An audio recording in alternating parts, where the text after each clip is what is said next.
लेकिन मैं राणा का पुत्र जो अपने मान और मर्यादा के लिए सदा उपस्थित रहा, सदा कार्य किया, आज वह बनचर बनकर फिर रहा है। अर्थात आप कहें तो मैं संधि कर लूँ। रहीम को पत्र मिला तो बड़ा धक्का लगा उनको। उनके मन में विचार आया, क्या ये उसी राणा का पुत्र है जिसने घास की रोटी खाना स्वीकार किया लेकिन आधीनता नहीं स्वीकार की। उन्होंने फिर 2 पंक्ति में उत्तर भेजा।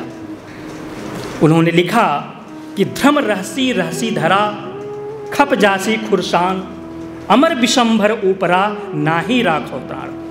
उन्होंने लिखा कि हे प्रिय अमर सिंह, इस धरा पर केवल धर्म ही रह जाएगा। यह जो खुरासानी हुकूमत है ये जहाँ जैसे आई है वैसे ही चली जाएगी। इस नाते अपने उस विश्वंभर को याद रखो और अपना कर्तव्य करते रहो। उन 2 पंक्तियों में अमर सिंह को इतना साहस मिला। रात में बैठक हुई, निर्णय लिया गया कि कल हम लोग साका करेंगे, महिलाएं जौहर करेंगी, लेकिन तब जौहर करेंगी जब हमारा ध्वज गिरा हुआ दिखाई देगा। महिलाएं जौहर के लिए तैयार। अचानक किले के दरवाजे खोल दिए गए। साक्षात रणचंडी तांडव कर रही थी और मुट्ठी भर वो सैनिक लाखों की सेना पर भारी पड़ गए। और दिवस का द्वितीय प्रहर अब्दुल रहीम खान खाना को अपनी सेना के साथ युद्ध भूमि छोड़ करके भागना पड़ा। यह उन 2 पंक्तियों का कमाल था। ये हमारा साहित्य देता है, हमारा इतिहास भरा पड़ा है ऐसे लोगों से कि जिन्होंने कोई युद्ध भूमि में तलवार चलाते थे, कवि भी थे, कविता से अपने राजा का साहस बढ़ाते थे तो हाथ में तलवार भी लेकर के युद्ध करते थे। सन 2006 में एक व्यक्ति, हम में से बहुत लोग नाम सुने होंगे, आदरणीय इंद्रेश कुमार जी, प्रचारक राष्ट्रीय स्वयंसेवक संघ, उनके मन में विचार आया कि क्या ऐसे राष्ट्रवादी कवियों का एक संगठन होना चाहिए जो राष्ट्र के प्रति चिंतनशील हों।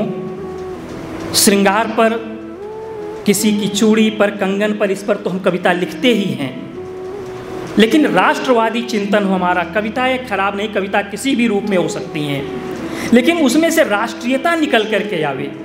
तो क्या एक ऐसे राष्ट्रीय कवियों का हम एक समूह खड़ा कर सकते हैं जो लोगों को जगाने का कार्य करे, जो लोगों के अंदर चेतना का भाव जागृत करे। कोई रामधारी सिंह दिनकर बन करके चेतना जागृत करता है, कोई सोहनलाल द्विवेदी बन जाता है।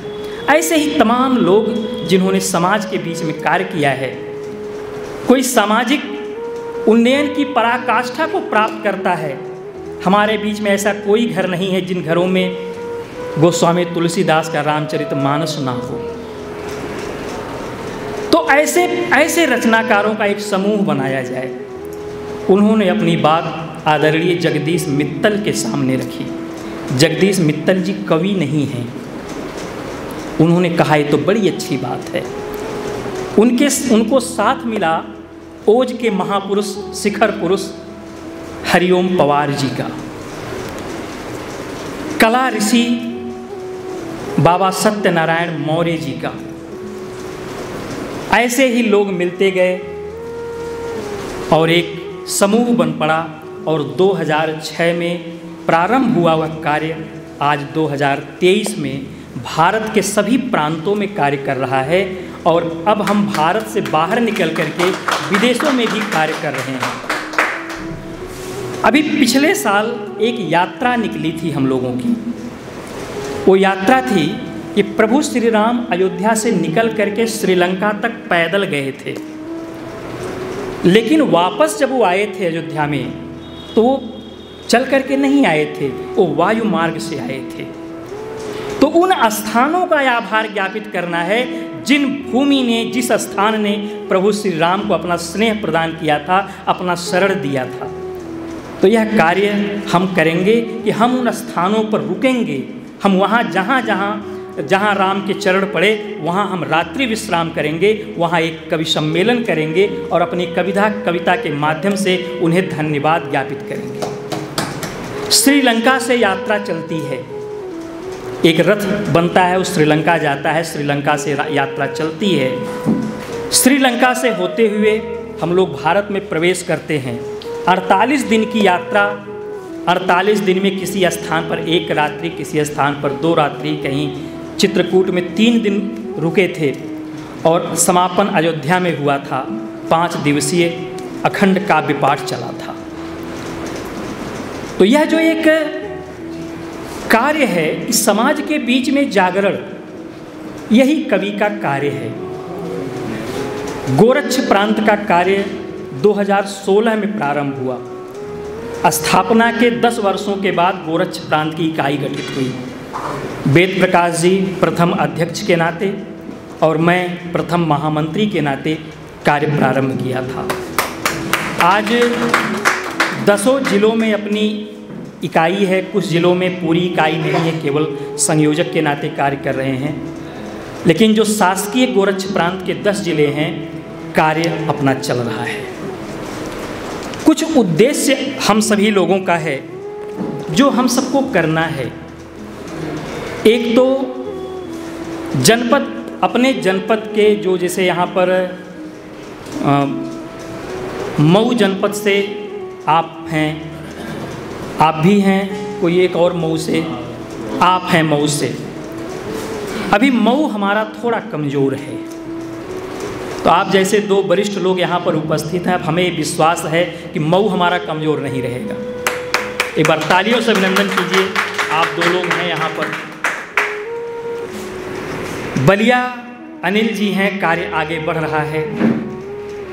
आजमगढ़ को मैं बहुत समृद्ध मानता हूँ। समृद्ध इस नाते लोग हैं, कार्य करेंगे, कार्य आगे बढ़ेगा और निश्चित रूप से कार्य आगे बढ़ेगा। एक बहुत आवश्यक चीज़ है आपस में मिलना जुलना। हम मासिक गोष्ठी कर रहे हैं कि नहीं कर रहे हैं? कम से कम माह में 1 बार, वो मंच कोई भी हो सकता है, लेकिन माह में 1 बार बैठें। नहीं कुछ तो राष्ट्रीय कवि संगम का एक लोगो लग जाए बैनर पर, हो गया राष्ट्रीय कवि संगम का कार्यक्रम। उस कार्यक्रम को हम माह में 1 बार जरूर बैठें। जरूरी नहीं है कोई बड़ा आयोजन हो, एक कहीं किसी के घर पर इसी बहाने मिलना जुलना हो जाएगा, रचनाओं का आदान प्रदान हो जाएगा। हर जो वरिष्ठ कवि हैं उनका एक बालक कवि होना चाहिए, और जो भी बालक कवि हैं उनका एक पालक कवि होना चाहिए। क्योंकि जब तक हम उनसे कुछ सीखेंगे नहीं और या हम अपने जैसा उनको बनाएंगे नहीं, हमारी साधना सफल नहीं होने वाली। वह व्यक्ति सफल हो जाता है, उसका जीवन सफल हो जाता है। आचार्य द्रोण अपने शिष्यों का परिचय करवा रहे थे हस्तिनापुर की रंगभूमि में।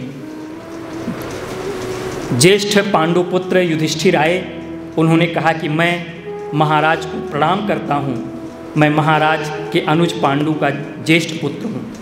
भीम आए, उन्होंने भी ऐसा ही परिचय दिया। दुर्योधन ने अपना परिचय दिया। लेकिन जब अर्जुन आए, उन्होंने कहा मैं द्रोण शिष्य अर्जुन महाराज को प्रणाम करता हूँ। धृतराष्ट्र ने पूछा तुम्हारा कोई और परिचय नहीं है क्या? अर्जुन ने कहा जिस तरह से भक्त का परिचय उसका भगवान होता है, उसी तरह से शिष्य का परिचय उसका गुरु होता है। जिस दिन आपके बीच का कोई एक बालक कवि ये कहेगा कि ये हमारे गुरु हैं, इनको अगर जानना हो तो हमको देखो, हमको जानना है तो इनको देखो, विश्वास मानिए उस दिन हम लोगों का जीवन धन्य हो जाएगा कि हमने अपने जैसा एक तैयार कर दिया है। यही कार्य हमें करना है, एक अपने जैसा तैयार करना है। यह कार्य हम कार्य करते हैं, समाज के बीच में जाते हैं। कभी कभी बात होती है कि हम करें क्या, कैसे हमको कार्यक्रम मिले। हम सभी का अपना परिचय का क्षेत्र है। जाएं किसी के पास, सामाजिक प्रतिष्ठित लोग हैं, एक उनका जन्मदिन है, हम उनसे कह सकते हैं कि आपके जन्मदिन पर एक कार्यक्रम हम करते हैं। और हमें लगता है कोई किसी को प्रशंसा काटती नहीं है, सहज तैयार हो जाएंगे लोग। ठीक है, हमारा जन्मदिन मनाइए, बताइए क्या लगेगा, कैसे लगेगा, हमें क्या करना है। ऐसे कहने वाले बहुत सारे लोग मिल जाएंगे।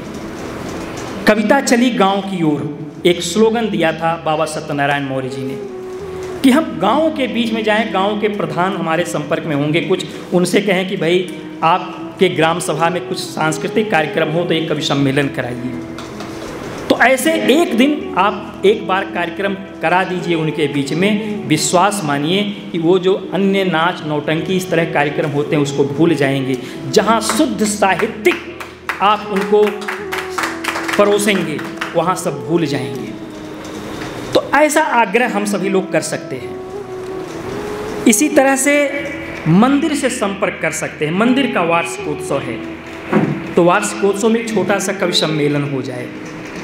हम लोग विद्यालय से संपर्क कर सकते हैं कि विद्यालय का आपका वार्षिकोत्सव हो रहा है, आपके पास पंडाल लगा हुआ है, सब कुछ साज सज्जा व्यवस्थित है, तो उसी में एक थोड़ा सा समय हमको भी दीजिए, हम कवि सम्मेलन कर लेंगे। हैं अपने लोग हैं, अपने लोग इकट्ठे हो गए, कविता पढ़े किए, वो लोग सम्मान किए, एक अच्छा कार्यक्रम हो गया।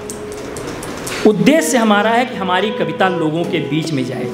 लोग जानते नहीं कि कविता होती क्या है, कविता कैसे किस तरह की चीज़ होती है, लेकिन जब कोई गुनगुनाएगा, कोई हंसाएगा, कोई ओज की कविता पढ़ेगा तो हमारे जो ये रोम हैं, हमारे इस शरीर को नृत्य करने लगेंगे, तब जाकर के उनको कविता का भाव पता चलेगा।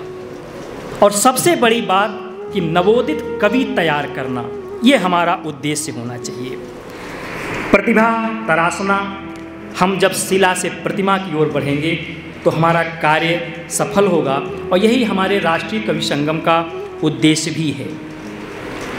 राष्ट्रीय कवि संगम का एक कैलेंडर है, उस कैलेंडर में राष्ट्रीय स्तर पर हमें 3 कार्यक्रम मिले हैं।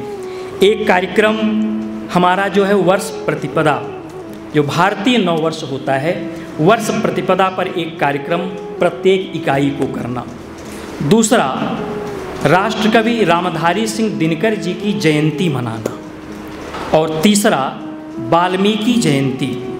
ये 3 कार्यक्रम राष्ट्रीय स्तर से हम सभी इकाइयों को मिले हुए हैं कि हम सबको करने हैं। साथ में ये कहा गया कि प्रांत स्तर पर कोई 1 या 2 कार्यक्रम जोड़िए, तो हमारे प्रांत में 2 कार्यक्रम जोड़े गए हैं। एक गोस्वामी तुलसीदास जी की जयंती और दूसरा गोरखनाथ स्मृति कार्यक्रम। गोरखनाथ स्मृति में कोई एक कार्यक्रम संपन्न होना है। अब इस